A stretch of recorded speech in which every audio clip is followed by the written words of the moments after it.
Mon domaine, c'est la physique nucléaire. Mais aujourd'hui, je vais plutôt vous parler d'étoiles et d'amour. Parmi toutes les étoiles de l'univers, il y en a une en particulier qui a attiré l'attention des scientifiques. Elle est appelée étoile à neutrons, en référence à son constituant majoritaire, le neutron. Le neutron, on le retrouve aussi sur Terre, dans tout ce qui nous entoure. Nous-mêmes, on est fait de cellules, fait d'atomes, et c'est au sein de ces atomes qu'on retrouve le neutron. Une étoile à neutrons, à sa naissance, elle est dotée d'une grande vitesse. Elle tourne très vite autour d'elle-même. Mais au cours de sa vie, la belle lumière qu'elle nous envoie lui coûte de l'énergie. Elle s'épuise petit à petit et ralentit. Mais par moment, elle a la capacité de renouveler son énergie et d'avancer. Et ce phénomène est resté longtemps inexpliqué, jusqu'à ce que récemment, des physiciens proposent une solution. Il faudrait voir les neutrons à l'intérieur de l'étoile comme des individus qui se bousculent tout le temps. Alors, ils se fatiguent, l'étoile perd son énergie et ralentit.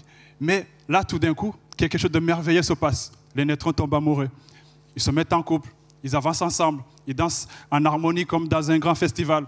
Alors, l'étoile regagne de l'énergie et continue d'avancer. Mais pourquoi les neutrons tombent-ils amoureux? Ça, on ne le sait pas. Dis-moi, pas encore.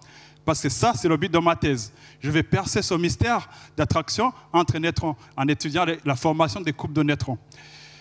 Alors, la première étape de ma thèse, c'est de préparer des pistes de danse. Rappelez-vous, on a dit que les neutrons, on les retrouve non seulement dans l'étoile qui nous intéresse, mais aussi dans tout ce qui nous entoure, dans les atomes qui forment tout ce qui nous entoure. Et c'est dans ces atomes que je vais plutôt chercher. Ces atomes qu'on sait très bien fabriquer dans mon laboratoire, l'Oganil, où je fais ma thèse. Après des mois de travail, le festival peut commencer. Je crée des atomes où un grand nombre de neutrons viennent, ils interagissent, ils dansent ensemble et éventuellement se mettent en couple. La danse terminée, les neutrons rentrent, ils continuent leur vie. Mais ceux qui sont en couple continuent de communiquer. Et la deuxième étape de ma thèse, c'est de mettre en place des stratégies pour comprendre pourquoi tel neutron s'est mis en couple avec tel autre neutron. Pour cela, je les mets sur écoute. J'intercepte leur communication grâce à des outils informatiques que j'ai développés et les détails de leur communication me renseignent non seulement sur les couples formés, mais aussi sur les détails de leurs relations. Je suis en deuxième année de ma thèse et les résultats que j'ai sont plutôt promettants. Et j'espère qu'à la fin de ma thèse, je pourrai vous dire encore plus sur cet amour qui fait briller les étoiles. Merci.